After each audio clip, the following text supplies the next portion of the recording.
ये संविधान को मानने वाले लोग हैं, ये समता, स्वतंत्रता, बंधुता में विश्वास करने वाले लोग हैं।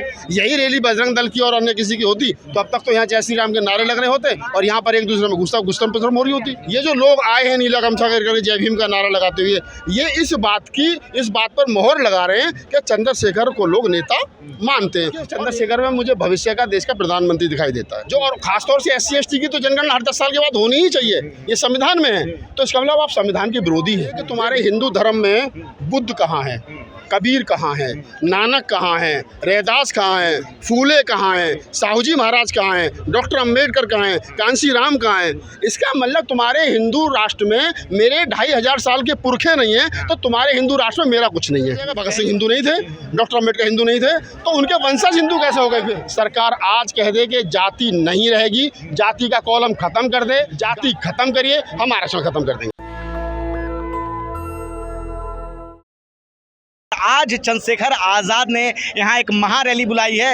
ये रैली पहले होनी थी रामलीला मैदान में, लेकिन प्रशासन ने फिर वहाँ इजाज़त नहीं दी, कुछ कारणों के से वहाँ ये स्थान परिवर्तन किया गया और इंदिरा गांधी स्टेडियम में आज इतनी भीड़ है कि पैर रखने तक की जगह नहीं है और जितनी अंदर भीड़ है उससे कहीं ज़्यादा बाहर भीड़ है। बातचीत करने के लिए मौजूद है बोल 85 के प्रधान संपादक राहुल नागपाल। राहुल जी, पहले तो स्वागत है आपका हमारे चैनल पे। थैंक यू धन्यवाद। पहले आप ये बताएं कैसे देखते हैं इस रैली को? आपको ये जो भीड़ आज दिखाई दी है, अभी आप अंदर भी थे, हम दोनों अंदर थे, और जो ये रैली आयोजित की गई है और जिस तरह से अब राजनीतिक पार्टियां जो हैं और अन्य राजनीतिक पार्टियों की मैं बात कर रहा हूं, क्या लगता है, क्या संदेश मिला है उनको आज? देखिए, निश्चित तौर पे ये रैली अगर रामलीला मैदान में होती तो ज़्यादा और भी ज़्यादा सफल होती। जो लोग इधर उधर घूम रहे हैं वो नहीं घूमते, क्योंकि मैं समझता हूँ रामलीला मैदान की कैपेसिटी 50,000 के आसपास है। हाँ। अंदर जो लोग बैठे हैं वो लगभग 15 से 20,000 लोग अंदर हैं और लगभग 1 लाख सवा लाख आदमी बाहर घूम रहा है। कुल मिला के इस रैली में 1.5 लाख आदमी आया है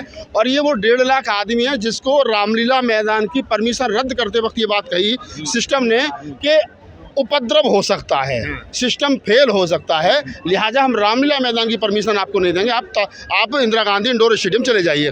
तो एक तो ये स्पष्ट हो गया कि 1.5 लाख आदमी आया और अभी तक एक भी खबर ऐसी नहीं है रैली का समापन होने की तरफ है कि किसी ने किसी की जेब भी काटी हो। तो ये अनुशासन है। एक सवाल यहाँ पे आता है कि आपने कहा कि प्रशासन ने कहा कि उपद्रव हो सकता है, तो क्या जब अन्य राजनीतिक पार्टियां, भाजपा है, कांग्रेस है या अन्य और भी राजनीतिक पार्टियां, हम नाम 2 ही पार्टियों का ले रहे हैं, क्या वो जब आएंगे तो उपद्रव नहीं होगा? प्रशासन ने जो इस तरह के आरोप लगाए। दरअसल क्या है ना कि भीम आर्मी, चंद्रशेखर और ये जो हमारा जो सारा ग्रुप है, इसको पहले दिन से टारगेट किया जाता रहे। ये तो झगड़ालू लोग हैं, ये तो उपद्रवी लोग हैं, ये तो जहाँ पहुँचते हैं वहाँ झगड़ा करवा देते हैं, ये तो जहाँ पहुँचते हैं वहाँ पर क्या नाम है माहौल ख़राब कर देते हैं, पुलिस वालों को गरिया देते हैं, जबकि ऐसा नहीं है। मैं भीम आर्मी का राष्ट्रीय प्रवक्ता रहा हूँ, चंद्रशेखर के साथ कंधे से कंधा मिला के काम किया है, हमारे आंदोलन का साथी है। मैं कह सकता हूँ चंद्रशेखर हो, हम हो और अन्य साथी हों, एक भी आदमी ने आज तक किसी को थप्पड़ भी मारा हो, किसी के साथ बदतमीजी करी हो, बताओ? हाँ, अगर हमें कोई छेड़ेगा तो फिर हम छोड़ेंगे नहीं। तो ये सच्चाई है कि ये जो भीड़ यहाँ दिख रही है ये अनुशासित भीड़ है और ये भीड़ बसपा की रैली हो, आप देखेंगे वहाँ पर एक भी कोई पत्थर भी यहाँ से वहाँ नहीं होता है। ये रैली है आज़ाद समाज पार्टी भीम आर्मी की, एक भी व्यक्ति को कोई नुकसान नहीं पहुंचा। ये है अनुशासन, ये संविधान को मानने वाले लोग हैं, ये समता, स्वतंत्रता, बंधुता में विश्वास करने वाले लोग हैं। यही रैली बजरंग दल की और अन्य किसी की होती तो अब तक तो यहाँ जय श्री राम के नारे लग रहे होते और यहाँ पर एक दूसरे में घुसम पुसम हो रही होती। तो नारे तो खैर यहाँ भी लग रहे हैं, जय भीम के नारे लग रहे हैं, वहाँ जय श्री राम के नारे लगते, तो नारे भीम का नारे का मतलब है समता, बंधुता, संविधान, सिस्टम। जय भीम का नारे का मतलब है इस देश के अंदर वो तमाम जो सारी चीजें हैं उनकी जय हो। बाबा साहब डॉक्टर अम्बेडकर किसी एक के नहीं थे, वो पूरे देश के हैं और पूरा देश बाबा साहब से प्यार करता है। अच्छा, एक सवाल लेते हैं कि आज के दौर में अभी कुछ समय पहले चुनाव हुआ लोकसभा का, तो उसमें रैलियों पर रैलियां हो रही थी और बड़े नेता, मैं यहाँ नाम लेके कहना चाहूँ कि कई बार जो नरेंद्र मोदी भी रैली कर रहे थे, उनमें इतनी भीड़ नहीं थी उनकी रैलियों में। चंद्रशेखर आज़ाद ने जो आज ये महारैली बुलाई और इस तरह की भीड़ हम देख रहे हैं, क्या लगता है चंद्रशेखर आज़ाद जो है आज बहुजन की जो है सबसे स्थापित नेता बन चुके हैं और या होने की प्रक्रिया में, क्या लगता है आपको, या कहाँ तक जाएंगे, आपको क्या संभावनाएं देखते हैं आप? मैं जो पहले दिन से कह रहा हूँ आज वही बात फिर रिपीट कर रहा हूँ, चंद्रशेखर के अंदर वो सारी चीज़ें मौजूद हैं जो एक नेता के अंदर होनी चाहिए, पहली बात। दूसरी बात, वो अनुशासित हैं, तीसरी बात नेतृत्व करने की क्षमता है।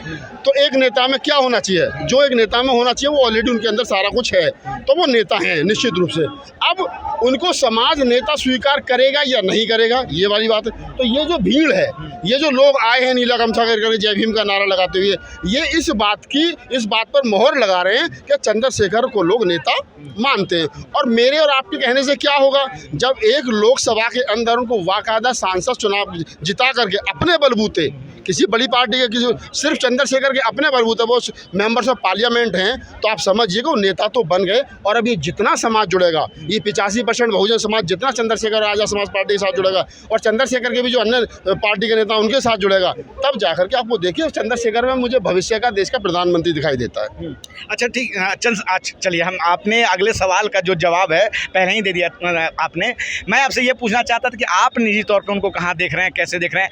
अच्छा, कई लोग कह रहे हैं कि संगठन बनाने की क्षमता होनी चाहिए, हालांकि वो सांसद बन चुके, उनकी पार्टी भी है, तो संगठन के आधार पे संगठन भी होना चाहिए जिससे पार्टी का विस्तार हो। आपको लगता है कि वो संगठन की क्षमता है? नेता तो वो हैं। मैं मान सकता हूँ संगठन में कुछ 19-20 हो सकता है प्रॉपर संगठन अभी ना बना हो, नई पार्टी है, अभी वो अकेले सांसद हैं, ज़्यादातर काम वो अपने हाथों से ही देखते हैं। एक बेंच जो होनी चाहिए जिसमें 10-20 नेता और भी तैयार हों, चंद्रशेखर ना कहीं बाहर भी चले जाए तो वो लोग काम को संभाल लें, उसमें कुछ खामियां हो सकती हैं निसंकोच। लेकिन ये कहना कि संगठन नहीं है, भीम आर्मी अपने आप में एक बहुत बड़ा ब्रांड है, चंद्रशेखर अपने आप में एक ब्रांड है, और जब ब्रांड इतना बड़ा है तो उसकी छोटी छोटी शाखाएँ बनेंगी। निश्चित रूप से देश के कोने कोने तक भीम आर्मी आज़ाद समाज पार्टी का नाम जाएगा, नीला झंडा जाएगा, चंद्रशेखर की फ़ोटो जाएगी, और एक दिन पूरा भारत, जो बाबा साहब डॉक्टर अम्बेडकर की सोच थी, कांसी राम की सोच थी कि हमारा उद्देश्य है कि जाओ अपने घरों की दीवारों पर लिख दो हमें इस देश का हुक्मरान बनना है, वो सपना पूरा होगा। मुझे लग रहा है कि मेरे जीवन काल में वो सपना पूरा होगा निश्चित रूप से। अच्छा चलिए, आप थोड़ा मुद्दे की बात कर लेते हैं। जो ये रैली बुलाई गई है, जातिगत जनगणना की बात हो रही है, SC ST में जो क्रीमी लेयर है उसके विरोध में हो रहा है कि कोई क्रीमी लेयर नहीं होना चाहिए, और जो है बैकलॉग खत्म होना चाहिए। तो कुछ लोग कह रहे हैं कि जातिगत जनगणना 2024 में क्यों ज़रूरी है? अब योगी जी भी कह रहे हैं कि बटोगे तो कटोगे, तो आप उनके इस बयान को कैसे देखते हैं?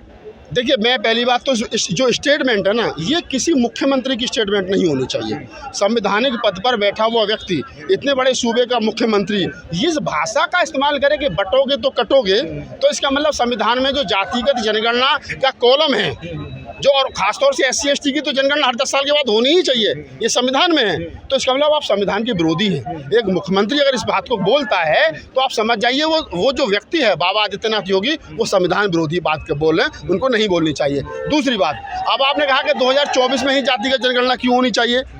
24 में हो, 24.5 में हो, पौने 25 में हो, 25 में हो, बहरहाल जब भी हो, मैं ये चाहता हूँ देश के अंदर जातिगत जनगणना होनी चाहिए, देश का एक्सरे होना चाहिए, ताकि ये पता चले कि कौन किसकी कितनी हकमारी कर रहा है।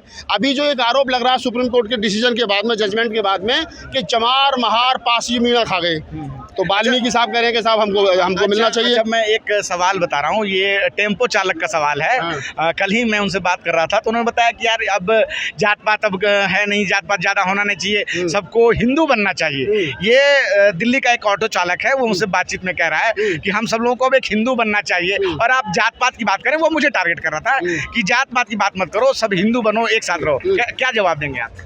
उसको ये बोलना चाहिए था आपको कि जिस हिंदू धर्म की बात आप कर रहे हैं, मैं ये भी बता दूं कि उन्होंने बताया कि वो बहुजन समाज से भी हैं। मैं बता रहा हूं ना, उसको ये पूछना चाहिए कि तुम्हारे हिंदू धर्म में बुद्ध कहाँ है, कबीर कहाँ है, नानक कहाँ है, रैदास कहाँ है, फूले कहाँ हैं, साहूजी महाराज कहाँ हैं, डॉक्टर अम्बेडकर कहाँ हैं, कांसी राम कहाँ हैं। इसका मतलब तुम्हारे हिंदू राष्ट्र में मेरे 2500 साल के पुरखे नहीं हैं, तो तुम्हारे हिंदू राष्ट्र में मेरा कुछ नहीं है। पहली बात तो ये तय हो गई। तो इसका मतलब ये जो 85% बहुजन समाज है, वो 15% का हिंदू राष्ट्र है, जो जाति के आधार पर, धर्म के आधार पर लोगों को बांट करके, और अपने चंद चंट्र चालाक लोग, 3% लोग जो मंदिरों पर कब्जा जमाए बैठे हैं और कुछ शासन प्रशासन में कब्जा जमाए बैठे हैं, वो सबको हिंदू हिंदू करके अपना पूरा मजा ले रहे हैं, और तुमको मतलब वो तो खा रहे हैं रसमलाई, और तुम्हें नहीं मिल रहा जोहड़ का पानी भी। तो आप समझिए हिंदू धर्म एक धोखा है, एक छलावा है, हिंदू धर्म नाम की कोई चीज़ ही नहीं है। धोखा क्या है? क्या धोखा है? मैंने बताया ना, आपके हिंदू राष्ट्र में मेरे 2500 साल के पुरखे नहीं है भाई, बुद्ध नहीं, कबीर नहीं, नानक नहीं, रैदास नहीं, फूले नहीं, साहू नहीं, अम्बेडकर नहीं, कांसी राम नहीं। जब तुम्हारे हिंदू राष्ट्र में मेरे 2500 साल के पुरखे नहीं है, उनकी विचारधारा नहीं है, तो इसका मतलब मैं नहीं हूँ, तुम्हारे हिंदू राष्ट्र से मेरा कोई लेना देना नहीं है, हमको संविधान का राष्ट्र चाहिए। ये देश इतना खूबसूरत देश है, हिंदू मुस्लिम सिख ईसाई बौद्ध जैन पारसी जितने लोग हैं प्यार मोहब्बत के साथ में रह रहे हैं, किसी को कोई दिक्कत नहीं है। हमेशा हिंदू राष्ट्र का नारा कौन लगा रहे हैं? यही जो 12-13% लोग तो हैं। ये लोगों का कहना है कि इस देश में सबसे ज्यादा संख्या में हिंदू हैं, तो हिंदू राष्ट्र क्यों नहीं होना चाहिए? कहाँ है हिंदू? कहाँ है? यादव हिंदू है, चमार हिंदू है, खटीक हिंदू है, जाट हिंदू है, गुजर हिंदू है, हिंदू नहीं है। कहाँ हिंदू? आप यादव हो तो ललित सिंह ये जातियाँ तो मतलब सभी हिंदू धर्म के यहाँ अंदर आते हैं, मंदिर तो जाती ही हैं। मान लीजिए कुछ गुजर नहीं जाते, लेकिन बहुत सारे गुजर जाते हैं, बहुत सारे यादव भी जाते हैं, बहुत सारे चमार भी जाते हैं। जाने नहीं दिया जाता। अरे मैं आप ही की बात को बड़ी कर रहा हूँ। अगर यादव हिंदू हैं तो फिर ललित सिंह यादव कौन थे? बौद्ध थे। अगर जाट हिंदू हैं तो चौधरी महाराज सिंह भारती कौन थे? सर छोटू राम कौन थे? भगत सिंह की मैं नास्तिक हूँ, वो किताब पढ़ो हैं, आप वो किताब पढ़ो भगत सिंह की मैं नास्तिक क्यों हूँ, तो आपको पता चल जाएगा भगत सिंह हिंदू नहीं थे, डॉक्टर अम्बेडकर हिंदू नहीं थे, तो उनके वंशज हिंदू कैसे हो गए फिर? तो ये जो राम राज्य की जो परिकल्पना चलती है, ये राम राज्य होना चाहिए, राम राज्य यूपी में योगी जी कह रहे हैं कि राम राज्य है, अमृत काल चल रहा है, उस पर क्या कहेंगे आप? राम राज में शंभू का वध होगा, ठीक है, और सूत्रों को शूद्र बताया जाएगा। राम राज में एकलव्य का अंगूठा कटेगा। अगर वे उनके लिए राम राज है तो मैं ऐसे राम राज मुझे नहीं चाहिए, मुझे अम्बेडकर राज चाहिए, जिसमें सब लोग प्यार मोहब्बत से रहते हैं, जिसमें समानता देखिए 1947 में आरक्षण मिला, 2024 आ गया, ग्राउंड पे जब हम रहते हैं बहुत सारे लोगों से बातचीत करते हैं, कहते हैं यार कि कितना आरक्षण चाहिए यार, जब देखो तब आरक्षण। जब तक जाति रहेगी तब तक आरक्षण रहेगा। सरकार आज कह दे कि जाति नहीं रहेगी, जाति का कॉलम खत्म कर दे, गाड़ियों से जाति सूचक शब्द हटने चाहिए, नाम के पीछे से जाति के सरनेम हटने चाहिए, जाति खत्म करिए, हम आरक्षण खत्म कर देंगे। चलिए ठीक है, आपने हमसे बात की, बहुत बहुत शुक्रिया, धन्यवाद। नेशनल दस्तक की आपसे गुजारिश है कि अगर इसको बचाना चाहते हैं तो नेशनल दस्तक को सब्सक्राइब करने के लिए रेड कलर के सब्सक्राइब बटन को दबाएं, फिर बेल आइकन की घंटी दबाएं। नेशनल दस्तक को बचाने के लिए बहुत जरूरी है कि हर खबर को शेयर करें, लाइक करें, कमेंट जरूर करें।